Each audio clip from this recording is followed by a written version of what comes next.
We are live. Well, welcome in, ladies and gentlemen. It's the first post-game show of the Bay Area Examiner's existence. That's right. What a way to start. I know. With a win. Who would have thought? Seth and Nathan here from Ray J as the South Florida Bulls defeat the FAMU Rattlers and break FAMU's winning streak and break USF's losing streak with a 38-24 victory on Saturday night as we get closer and closer to midnight Sunday. Seth, quick takeaway. What was the first impression of seeing this team live? Pre-game, like we got to see them in practice a couple weeks back, but pre-game, just seeing them up even a little bit up closer, much bigger team than last year. Mm-hmm. So physically look better. The game was super sloppy. I don't think the referee crew was great, but Steven Anderson, we're talking about you. yeah, he was bad. And I asked you during the game what's the most plays we went without hearing from the referee crew? It seemed like 4 max. It was a really weird game in terms of flow. I thought USF could have delivered a knockout punch early and kind of missed those opportunities and then let FAMU hang around. I feel like good teams hang around for a while. They're going to make it interesting. Now, the game was never really in doubt or in too much danger unless you're a USF fan that's been watching the last 3 or 4 years. Right. This thing was actually in danger. It got to 7 points. It was in danger. But I thought they did a good job responding. Most times when FAMU would score, they'd respond to the score and keep it at arm's length. But just kind of a sloppy game. I don't know how much of that was on the ref crew or what, but it was a weird game. Yeah, it was a very long game in front of like an announced crowd of like 36,000 or something like that. Which was a good turnout for 36,495 was the announced attendance this evening. I don't know if it's like the new TV stuff plus the penalties, but it was a very long game and it was hard to get through. I think you clean up the penalties, I think the game runs a little bit smoother. But some of the stuff was ticky-tack. Yes. But, that's what you get on an ESPN Plus, 1-11 coming off of last year FBS team against an FCS team. Like, this is just the ref crew that you're going to get. So you kind of got to grin bear it. The thing I was most impressed about, the defense, for all of its flaws, created 5 turnovers, which is impressive. And they were good and it didn't feel like it at the time, but they were good on third down as well. Yeah, they. I think they ended.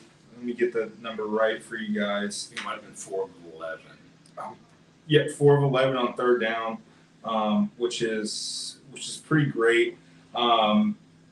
They held FAMU to 19 yards rushing on 29 attempts. Of course, there's some sack-adjusted yardage there, but that's pretty dang good for a team that kind of ran the ball really well against Jackson State last week. They had a couple of rushers with fewer than 10 carries and over 70 yards.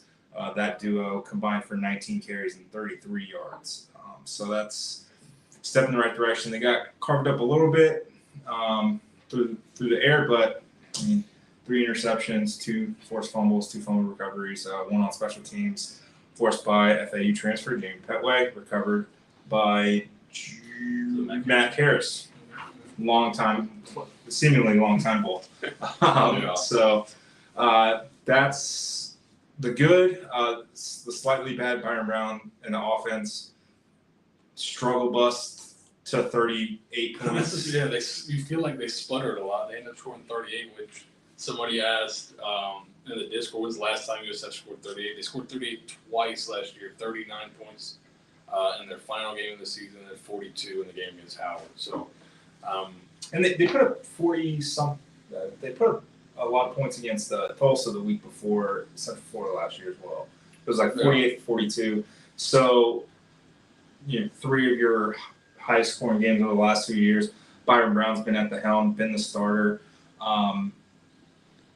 Pressure is still an issue with this offense. The offensive line, the running backs, the entire teams they got to figure out what they're going to do against pressure because they're going to see it a lot. Yeah, I can't wait to see the PFF stats. They're going to see a lot of blitz, and it just I don't know if it's some of it we talked about last week is it the timing with the receivers if they have an option breaking it, but there's not a ton of answers right now for blitz, and it seems when they're going vertical, those things are taking a while to develop, and you just don't have that time in the pocket.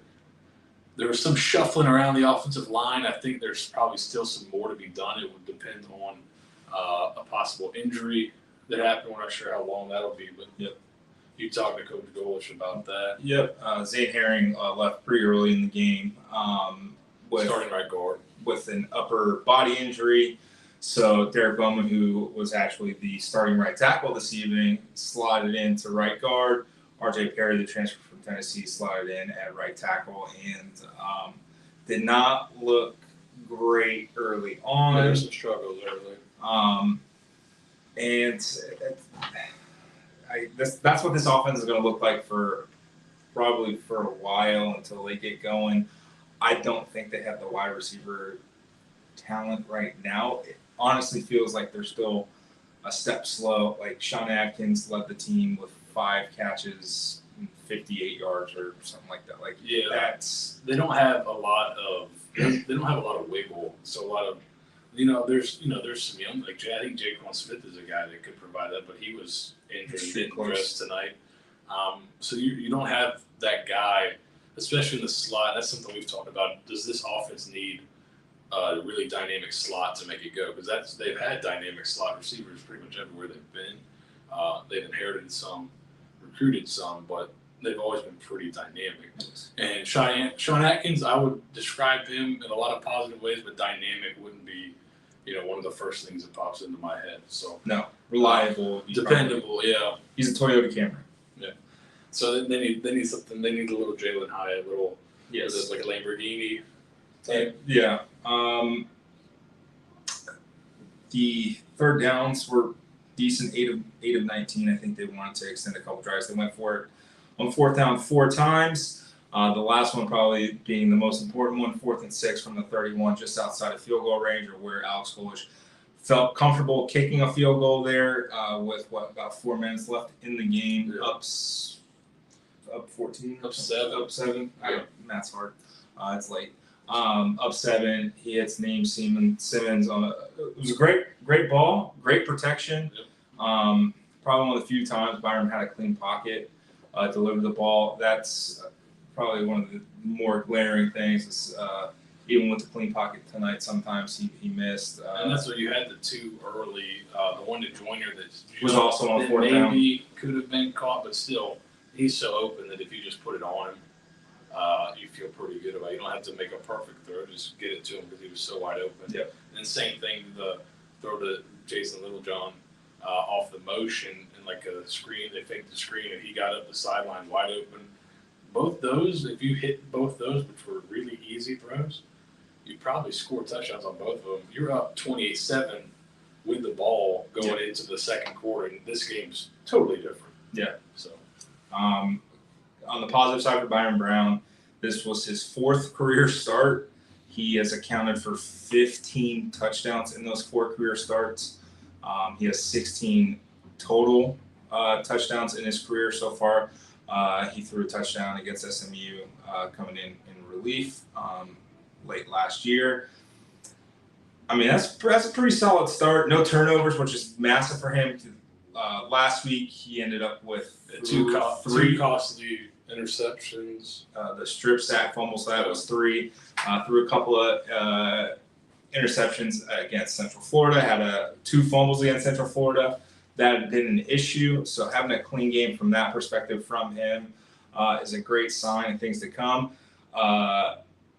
I don't think it's really going to matter next week with the pissed off Alabama coming here. They're going to be mad. They're going to be a bad week of practice for them. Yeah, it's not going to be fun after what Texas was able to do to them basically all night tonight. So rest up, eat your Wheaties, take your vitamins because you're going to need it. Maybe get whatever Hulk Hogan was on in the 80s and just have just better doctors. I don't know. I don't know. You might not want to do that if you got a piss test going on. So. Yeah, maybe scratch that. But on I mean, a couple different fronts there. There may be a couple different sessions. So the couple of guys who kind of stood out on Berry Hill, 2 interceptions, absolute crap call of a PI on him. I nearly asked him about it, but I didn't want to get him in trouble. I didn't want. He's not getting paid, so it's really hard for him to pay the fine. But he is here so he doesn't get fined. Jalen Stokes had a strip sack, fumble taken away, and then like 3 plays later, got the interception. So made up for it.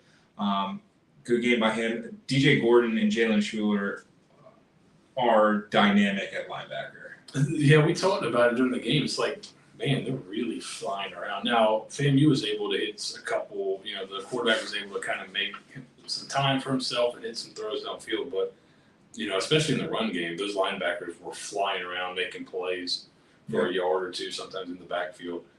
So that's good to see. It seems like Schuler never comes off the field. Like, he's a guy that they talked about last week, how he didn't play very much last year, and now this year he seems to never come off. So he's been really good so far, and that's kind of a big jump in performance from that group from last year. Yeah. DJ Gordon, real quick, 7 tackles, 2.5 tackles for loss, a pass breakup, and a pretty massive QB hit, which I think was on a 3rd down. He absolutely smoked the quarterback because he was rolling right, forcing a completion and a punt. And you mentioned it earlier how USF was really good at responding every single time FAMU went down and scored. It only didn't happen once tonight, and USF went 3 and out, and then they promptly got FAMU to go 3 and out, and then they scored on their ensuing possession. They scored every single time, even in the 4th quarter. FAMU cuts the lead to 7. USF goes down and scores.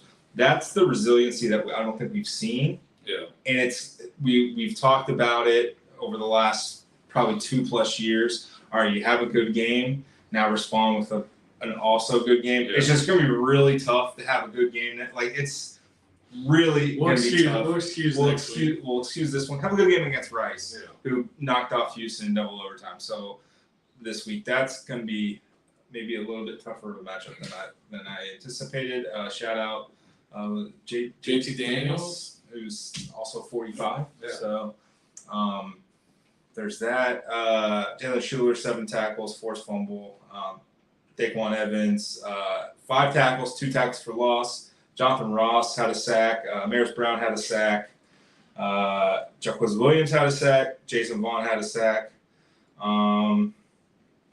They're moving around. I think they're moving around. I like what they're doing defensively. Obviously, you got to get when you dial one of those up, you got to get to the quarterback. Correct. They missed him a couple times, and he was able to hit a throw. But I thought for the most part, defense schematically, you got to like what they're doing. They're aggressive. First drive, they weren't. They kind of sat back. Right. And then after that, they kind of turned it on from there and played really well. I think they gave up 17 points after that first drive. Yep. On quite a few plays. So I thought the defense played pretty well, all things considered. Yeah. And then we're going to so I'm looking at the participation report. It's so dead wrong. So we'll have to kind of look back at it. They had Darrell Bailey starting at offensive line, which was not true. Pretty sure Jason Vaughn did not start. I'm pretty sure Lloyd Summerall started. So we'll dig into it. We'll have more info later in the week. Quick heads up, going to Disney Monday, Tuesday. So I think it may be a Seth and Steve show either Monday or Tuesday, and then I'll be back Wednesday celebrating. This is my wife's 30th birthday present. We're taking the kids to Disney, do Magic Kingdom, Hollywood Studios, and Epcot Monday, Tuesday. So that's the plan going forward. What time is it? 12:14. 12:14. Seth lives far away. We're gonna wrap this thing up. Enjoy yourselves. Enjoy the night. It's been a long time since USF won a football game. Have fun. Be smart. Be safe. Don't do anything stupid. Go Bulls. Go Bulls. Start resting up for next week and preparing. Oh, one more shot of the stadium here.